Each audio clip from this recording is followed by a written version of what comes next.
So guys welcome to back to my channel. तो guys मुझे pedestal basin में fitting करूचे तो आपन के मुझे देखाबी। तो यहाँ से घर है तो मुझे आपन के देखौजे। तो यहाँ से पेडिस्टल बेसिन है तो पेरिवेर बेसिन है तो सेटा तार स्टैंड है तो इतार संगे काना काना फिटिंग है तो तार सामान मैंने पहला मैं आपको देखे दूजे। यहाँ देख पिलर सब है कनेक्शन पाइप गोटे लगवा आर रेक बोर्ड लगवा आर वेस्ट कपलिंग आर गोटे होल जाली है आर गोटे लगवा वेस्ट पाइप भी लगवा।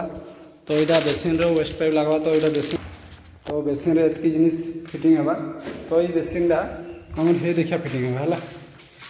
तो यहाँ किचन है तो यहाँ किचन साइड रे पेडिस्टल बेसिन टा फिटिंग है आर ये बाथरूम मुझे आपने देखोजे है। तो ये बाथरूम मुझे फिटिंग कर देजे तो ऑलरेडी तो इतार टेप लगी तो इतार बॉक्स भी फिटिंग कर देजे। तो मुझे इछन का बेसिन टा फिटिंग करना मैं आपण मान के देखोजे। दोस्तों फाइनाली आमर पेडिस्टल बेसिन फिटिंग हो गला।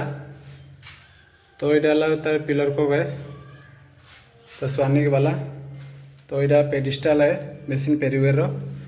तो देखो इधर कनेक्शन भी मैं कर देजे और तार वेस्ट पाइप तार इतर जाइए है। तो ये फाइनाली फिटिंग हो गला। भल लगे चैनल के लाइक सब्सक्राइब कमेंट करबो।